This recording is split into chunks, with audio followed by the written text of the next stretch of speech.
Welcome to Collegium Booster Shots, an occasional podcast in which we get to hear from Collegium alums about how their colloquy experience helps shape their work as scholars, teachers, and members of their school communities. I'm Karen Eifler, Executive Director of Collegium, and today I'm delighted to be in conversation with Professor Sharon Williams, who was part of the 2025 cohort at St. John's University. Sharon is an award-winning professor at Iona University, where she needs several business cards to note all that she provides that community. She's an interdisciplinary faculty member in religious studies and Black Studies departments. She's project director for several cutting-edge projects that connect her students to the broader community and the world, and most recently, the author of a glorious book that sort of defies categorization. It's called Breath, Voice, Fire, published by Wipf Stock, and a link to that is provided in the description of this episode. It's described as a collection of 3 creative nonfiction essays that respond to the rise of anti-Black violence and the existential crisis of Blackness currently at the forefront of social unrest in the United States. It's a book demanded by this moment, and I am so grateful to Sharon for carving out time to give us a sense of its contents and potential impact. I know many of the themes resonate with Collegium's emphases on prophetic and sacramental imagination and the tenets of Catholic social tradition. Sharon, welcome. Thank you so much, Karen. I'm so happy to be here. Oh, so am I. Let's dive right in. I'm always interested in why this book at this time when I speak with authors. You juggle so many demanding roles at Iona University. What compelled you to write Breath, Voice, Fire at this particular moment? Well, I began really focusing as a grad student back in 2016 when I started at Drew Theological School. I started looking at a way as a creative writer to respond to the challenges in society. Everything was changing. We were really becoming very divided. Our country was starting to shift. And I wanted a way to articulate the cultural zeitgeist or the spirit of the times, right? So I began workshopping this trope of breath, voice, fire as a way of articulating my own soul's response, right? To how I was interpreting the spiritual shift in our world. And once I, talked about the trope in a few classes, talked to a few professors, everyone really kind of gravitated like, yes, that's a powerful theme. And I just kind of went from there. And now being at Iona, having all these amazing students that I'm working with on one-on-one, I'm watching the trope play out in our everyday, responding to everything that's happening. So it's something that I've been walking with for a long time. And now it's just starting to really show itself in the moment. This is what I've kind of seen, and prophetically speaking, I've been watching this play out for a while. And then the creative writing was able to support what I was feeling internally. So I'm glad to be able to have it for this season because the timing is so perfect. To be launching now is such a perfect time.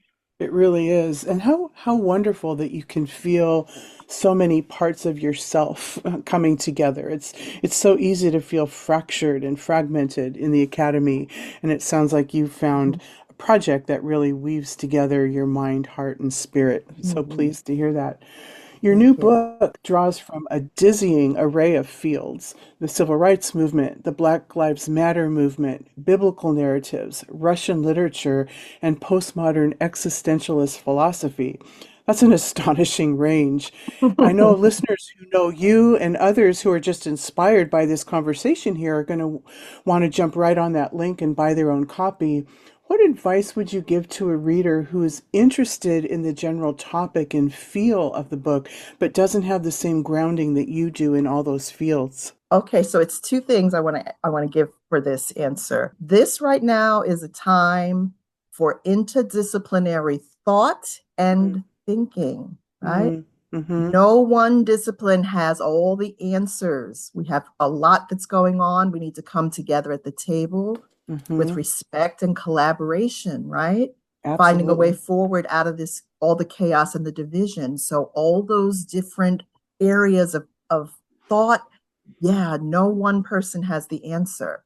And the one that's not so evident, that is the other trope that runs through the book, is music and poetry. So this Mm-hmm. is also a time for a return to the arts, right? When Mm-hmm. things start to go into chaos, it's the musicians and the singers and the poets and the creatives, right? The Mm-hmm. innovators who need to come to the forefront, right? So in the classroom, I'm actually making a huge effort in this semester, particularly, to really lead with music and the arts, poetry and the arts, right? Mm-hmm. Because the chaos, students don't know which way is right, which way is left, what is truth, what is fiction.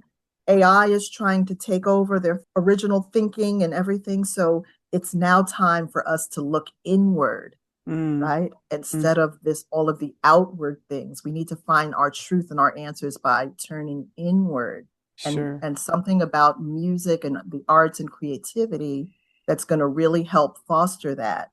So the whole way that the Breath, Voice, Fire is written, it's almost like a lyrical essay, right? Because the Mm-hmm. rhythm of the writing is supposed to invoke a musical, poetic kind of story that's using the prophetic voice and the words of everyone who's come through the traditions of freedom and civil rights and all the movements, right? Mm-hmm. Even the powerful theologians who had extreme voices of prophetic voice and fire, all of that is also written in a language that's meant to feel musical. It's Mm-hmm. written meant to feel poetic. They're still essays, but they have that extra bit of nuance in the arts to really drive the message to a deeper level. I will keep that in mind as I'm reading through the text, looking for the music and actually hearing your own voice, encouraging Mm-hmm. me to listen for the music Mm-hmm. in your prose. You said there was two pieces of advice you wanted to give us. What was the other one? Well, first, just to make sure that we are focused on being interdisciplinary Mm-hmm. and also making sure that we are always looking to the arts and not excluding the arts, not putting the arts in its own separate category, but making it more central to the work we do as teachers, right, and Mm-hmm. educators, Mm-hmm. because there's something that can really be learned from the arts in every major shift in society. There's always arts and creativity and innovation at the forefront, right? And as long as we continue to prioritize our artistic leadings instead of pushing them back in the back burner, right? Mm-hmm. And really keeping some of the creative pieces as and making them just as important as any other part of the intellectual work that we do, Sure. not separating them out, but integrating them into our intellectual work. I think that's going to help us look more honestly and more authentically at the work, because the Mm-hmm. work of justice is not a it's a long road and it's a lot involved, right? That's And a right. lot of ways that we can get off track, something about the arts that really grounds us in authenticity. For example, next week I'm doing an introduction to the blues in America, right? Mm-hmm. So when Mm-hmm. you sit with students and start talking about one of the early musical art forms, that's going to automatically draw the whole classroom environment into an authentic space, Mm-hmm. right? Mm-hmm. Because Mm-hmm. everything that was coming out of the blues, looking at America, everything was new. And all of the interpretations of what was happening as that young country was being built came through the music. And the music was able to tell the story. It's a storytelling that comes Mm-hmm. through the arts. So we don't want to ever cut ourselves off from the best storytelling mechanism, the music and the poetry and the arts, And right? the truth that art can express, that just is way beyond the power of words, right? Precisely, Yeah. precisely. But what I find in my colleagues who are not deeply rooted in the arts, they get a little intimidated. A lot of professors don't want to really deal with the arts. They rather stick more with the traditional academic works and such. but I am such a strong advocate for it. And I do see how it really, really makes a difference. Okay, your book is going to point us toward that. Speaking of that, academic books usually have unwieldy titles that require semicolons, but this is so straightforward, even I can remember it. You give each of those three elements equal time in the book. And I think the best way to give listeners a flavor of this work is to have you share an idea or a quote or two from each section to point us toward what to be on the lookout for in the breath section, in the voice section, in the fire section. Certainly. I wanted to read a longer piece from the fire section. The piece that I want to read it's one of the ones that my academic advisor really thought was a strong point for the book. So I definitely want to read that extensively, but I will give you the summary of what is so important for the breath and the voice section. Okay. The breath section is powerful because, in my opinion, because it is asking people, it's written through the trope of what I call the white song. And it's a lyrical critique of what we have in our society under the umbrella of what we're looking at as America's power structure when white supremacy comes into the conversation. Right. So it's this idea that we have this lyrical song that's happening all the time as a melody just going through society. And it's the way that all of these systems of injustice are working, and they're simultaneously making a song, overlapping rhythms, continuous melodies, and it's going through all the aspects of society. And no matter where you are, you can't escape the song. The song is everywhere, and everywhere is the song. It's a whole poetic chapter about what that feels like to be in an area where you are surrounded by a song that never stops and it can never be interrupted, and the song just continues to play, and so on and so forth. And how does the song get out there? Through breath, right? There you go. Right. Yeah. So it's beautifully critiqued about something that we just want to, I think if you could make a good understanding of what it is, the breath chapter is like a mirror, and it's asking the country to look at itself and see if what the poet is asking of the reader is having any merit. Does it have any merit? Is this something that looks familiar? Where in your own communities do you see this happening? Where in your own professions do you see this happening? But it's done in a way just as an observation.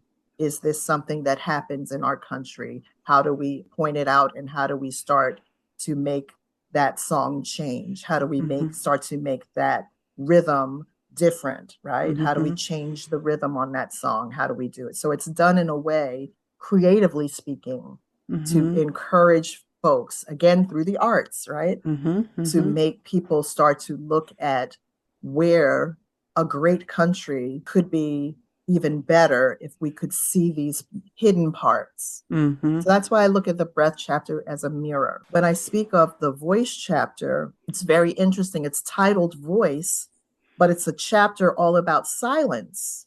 And the voice chapter is a chapter about silence and the absence of voice, the absence of good people not using their voice to stand up and stand up. Because many things happen in any country, not to even pick on America. Anything can happen in any country if the people are silent. If the people are not silent, nothing can happen. It totally takes the air and the oxygen out of the power system. But when groups are silent, anything can happen. And that's when the power begins to shift. So the silence chapter, it begins a lot with the critiques of what it means to be silent and be complicit in the actual problems of your society. What happens when you don't use your voice? This whole phenomenon of silence comes on, and then you have to then decide that, am I going to continue in this silence, or am I going to start to use my voice?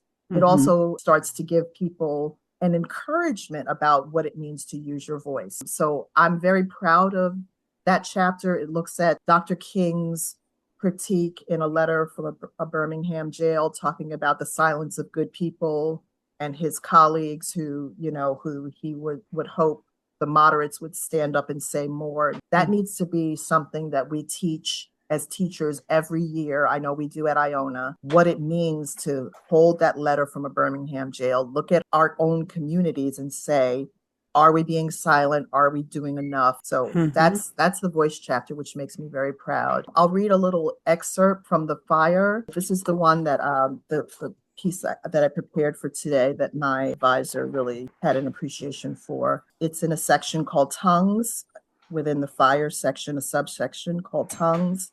And it goes, if tongues could speak, what would they say about you, America? Would they say the game is rigged? That the entire system marginalizes the other, that the whole premise of American democracy was predicated on a lie? Would they have the language to articulate in native tongues the fact that you are burning? Or would they need to get a language interpreter to translate your words because you're being misunderstood? If tongues could speak, would they pronounce for your virtues or against your vices? Or would they speak for your vices and against your virtues? Would they defend your evils, or would they blaze prophetic fire across your land, burning every trace of your hypocrisy? If tongues could speak, would they speak of love for this country or hatred? If tongues could speak, would they speak of surrender or revolution? If tongues could speak, would they speak of justice for the oppressed or maintaining the status quo for the powerful? Would they finally speak for decentering whiteness and racial equality? If only tongues could speak, would they speak like fire? Tongues of fire and brimstone holding the church accountable. Tongues of prophetic fire that shape our world in God's economy of justice. Tongues of eternal fire with moral conviction. So that's a little bit of the fire section, but it's a book that is really asking people, almost like a call to action for us, a great country, to get in the mirror, break our silence, and start to really get on fire for the work of justice. And it's an invitation and it's a call. That's what I was going to comment on, is that you raise really important questions, but in such an invitational way. It's not, you're not hurling down judgment on your reader. It's Right. an invitation to look in the mirror and do something about what you see there, and to use your voice, and to, the fire of Pentecost was meant to embolden people to spread the gospel. Mm-hmm. Wonderful. Mm-hmm. Well, Sharon, one last question. As you launch this book into the world, what's your deepest desire for the impact that breath, voice, fire is sure to make? Yes, I will say it this way. There's a fear that I have for our students coming into a world with so much uncertainty right now. So I'm hoping that with this book and this workshopping, because I as a classroom teacher, I'm going to be in the future workshopping this book and the principles of this book.